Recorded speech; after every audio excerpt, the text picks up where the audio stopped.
Hello snowboarders of the internet, I'm your host Avran LeFeber, and in this video we're going to be reviewing the Nidecker Sensor Mons.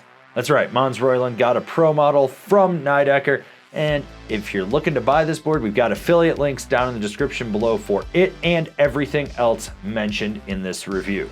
This board features traditional camber, so from contact point to contact point you have that Arca traditional camber. That's going to give you all the load, pop, and power out of this board. This board's available in 154, 158, and 162. I rode this board at Copper Mountain on a sunny bluebird day with really warm temps, so you had soft creamy snow in the sun. It's a little firmer, bit icy in the shade. You had slush on the lower mountain, zero wind, and I used my Rome Black Label bindings and my K2 Thraxis boots. Nidecker wants you to know this is a high-end stiff flexing park board, and so do I, but it's consistent all the way throughout the board, except at the inserts. There's these weird flex points that were clearly designed to work with a binding that has a larger disc. Having a smaller disc, you can actually feel it engage and flex a little bit more. At least I did with the Rome Black Labels, but I know if I'd had a bigger disc and a bigger dead spot, it wouldn't have flexed as much. The torsional flex kind of matches the overall flex of this board, so when you go to engage it, it's stiff, but it's not rigid. It's just very responsive. When it comes to the stability of this board, going all over the mountain, you don't have to worry about it. Lumpy terrain, choppy terrain, perfect groomers, you're not getting flap at speeds. You're not getting any real chatter. It's just pushing through everything in its path and continuing on. It's very consistent and it's very smooth. There's a lot of camber in this board, and it's traditional, so you gotta load it up, and when you do, you're gonna snap. You can send it off everything with this board. Just roll in with some speed, load it up, roll back on the tail, prepare to pop, you're going further and higher. Yeah, this is a board you can get to the moon with. It's a board that wants to boost.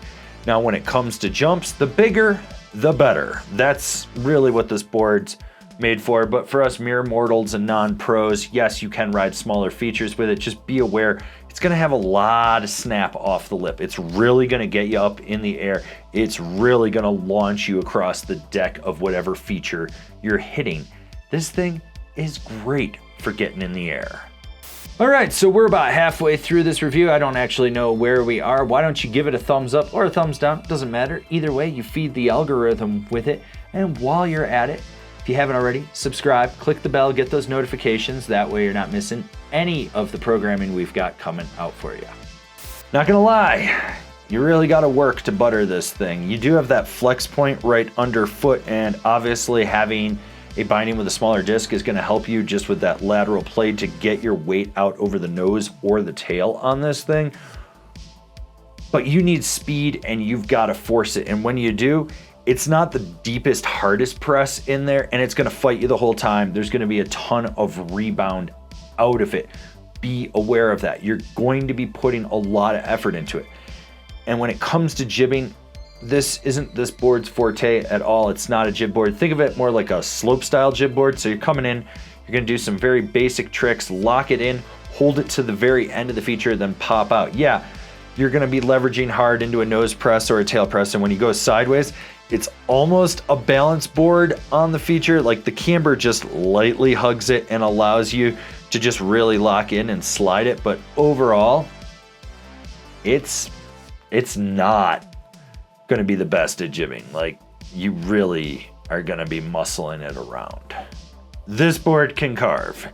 It's got a lot of power. It leaves trenches in its wake. The side cut is absolutely dialed in this. Short, tight, quick carves, very responsive. You're really just throwing your weight into it. Get it up on that toe edge, push your hip forward. It's gonna engage again. You're going back over onto the heel edge. You're just sort of rolling from toe to heel. Mellow carves, you're locked in, you're dialed. You actually almost wanna take it into a deeper, harder carve. You can feel that power from the camber and the drive off the tail of this board to really lay it over.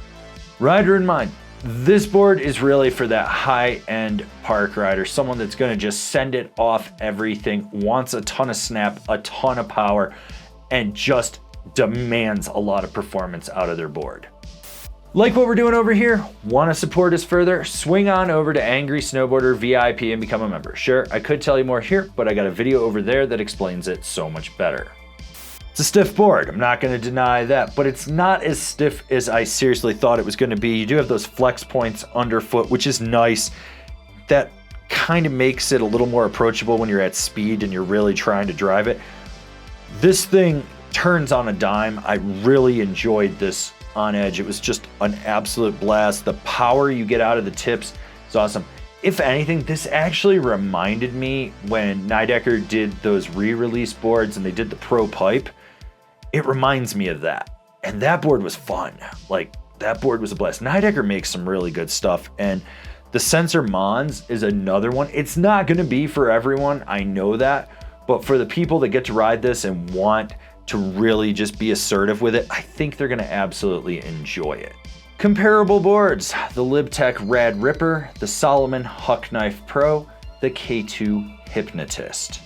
Binding recommendations: the Nidecker Kaon Pro, the Union Atlas Pro, the Bent Metal Transfer. Alright, this has been my review of the Nidecker Sensor Mons. That's right, they're doing pro models. But if you're not feeling this board, why don't you go check out one of the other reviews for one of the other sensor boards. There's 3 others you could check out.